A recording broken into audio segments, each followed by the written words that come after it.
Բարև ձեզ, Հայաստանի Հանրապետության մեծարգո վարչապետ, կառավարության հարգելի անդամներ, նախ ես եմ ողջունում այս հավաքը եւ իրականում շատ կարևորում եմ այն խոսակցությունը, որ տեղի ունենում հատկապես այս շրջանակներում։ Մենք մեկ շաբաթ առաջ հավաքվել էինք պետական համակարգի աշխատողների համաժողովի առաջին անգամ ենք անցկացնում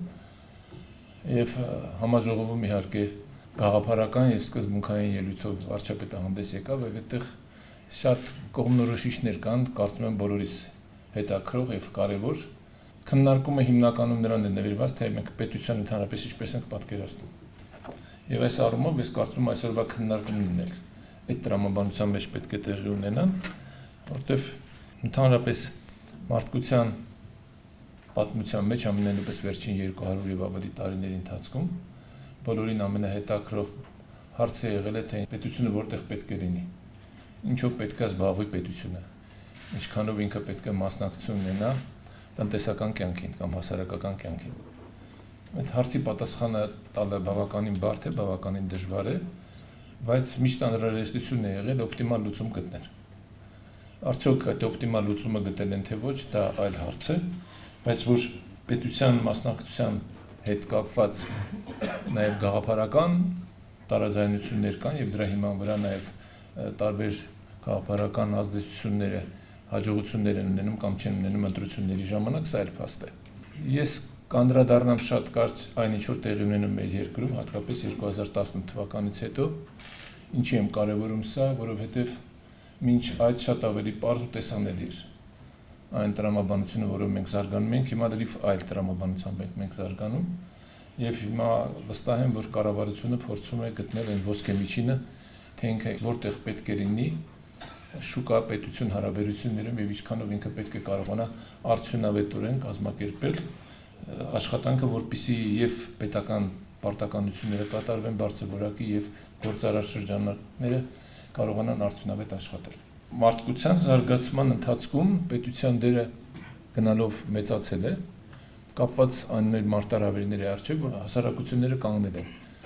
Մենք հիմա գտնում ենք մի նոր մարտահրավերի առջև, որը ընդհանուր ձևակերպումը տալիս ենք արհեստական բանականություն, շատ դեպքերում ամբողջական չպատկերացնելով, թե դա ինչ է, եւ նաեւ չպատկերացնելով, թե դրա ազդեցության չափերը ինչպիսին են լինելու, բայց այսօր մենք այլևս չենք կարող խուսափել այդ իրականությունից եւ պարտավոր ենք օգտագործել արհեստական բանականության հնարավորությունները եւ մի այստեղ կարևոր հարց է առաջանում, ինչպես միշտ է եղել ցանկացած տեխնոլոգիական առաջընթացի ժամանակ։ Ինչ պետք է անի պետությունը։ Պետք է կարգավորի արհեստական բանականության սահմանները օգտագործման թե ոչ։ Թե պետք է ուղղակի թողի ինքն իրեն այդ զարգացումը առաջ գնա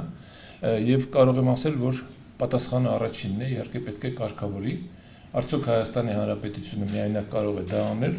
դրա պատասխաններ կա ոչ, կա աշխարհում երկիր, որ կարող է դա անել, դրա պատասխաններ կա ոչ։ Սա այն երևույթն է, որ համամարտկային արդեն խնդիր է դարձել մարդկության համար եւ այդ պայմաններում արհեստական բանականության հետ կապված մեր հարաբերությունները մենք պետք է կարողանանք համատեղել աշխարհում տեղի ունեցող գործընթացներին։ Բայց վերադառնալով մեր իրականությանը, այն առումով, որ մենք ունենք մեր ներքին խնդիրները եւ վերջին զարգացումները տնտեսության հետ կապված հատկապես։ Հուշում եմ, որ մենք պետք է կարողանանք գնահատել այսօրվա իրավիճակը, ինչպես եղավ, որ Հայաստանի Հանրապետության տնտեսական կյանքը այս տարի այսքան ակտիվ էր եւ ինչպես եղավ, որ այն կանխատեսումները, որ կար տարվա սկզբին բարեբախտաբար իրականություն չդարձան, այլ ընդհակառակը մենք հնարավորություն ունեցանք ավելի ակտիվ տնտեսական կյանք ունենալ։ Այս գործոնների մասին ես կարծում եմ կարիք կա որ խոսենք եւ ինչ լրացուցիչ գործիքներ մենք ունենք հաջորդ առաջիկա տարիներին եւ հատկապես առաջիկա 5 տարիների ընթացքում տնտեսության զարգացում ապահովելու համար։ Մի փաստ կա, որի մասին շատ խոսում ենք, տեղին եւ շատ խոսում ենք, որ առանց տնտեսական աճի մենք որևէ հաջողության չենք կարող հասնել։ Այսինքն հիմնական նպատակը տնտեսական աճ ապահովելն է։ Եվ երբ որ նայում ենք նաև թվերին, տարբեր բյուջեի մուտքեր, ներդրումներ, աշխատատեղեր, աշխատավարձ, որը բերում է ի վերջո տնտեսական ակտիվության, նաև վարկաբանական փոփոխություններ շուկայում, այս ամեն ինչը մեզ հուշում են, որ դեռևս կարիք կա հայտնաբերել նոր գործիքներ, որոնց միջոցով բիզնես համայնքի ներկայացուցիչները ավելի ակտիվ մասնակցություն կունենան մեր հասարակական կյանքին եւ ավելի շատ տնտեսական կյանքին։ Ես չեմ ուզում ավելի երկար խոսել, ինքս իհարկե տրամադրված եմ մի հատ երկար կներեք ճառ ասելու, բայց հույս ունեմ, որ ընթացքում հնարավորություն կունենանք նաեւ մեր տեսակետները արտահայտելու, որտեղ իրականում շատ կարեւորում եմ այս հանդիպումը եւ շատ կարեւորում եմ թեման, կարգավորումների վերաբերյալ։ Մենք ամեն մեկս մեր տեղում առանձին քննարկումների ժամանակ երևի տեսաբաններ ենք նաև որպես հանդես գալիս, տարբեր առաջարկություններ ենք ներկայացնում, ինչի ես մեկը sense չենք անում, ինչի ես մեկը sense չենք անում։ Կարծում եմ այսօր այդ հնարավորությունը տրված է մեզ բոլորիս եւ մաղթում եմ մեզ ազատ քննարկումներ եւ արգասաբեր աշխատանք։ Շնորհակալություն։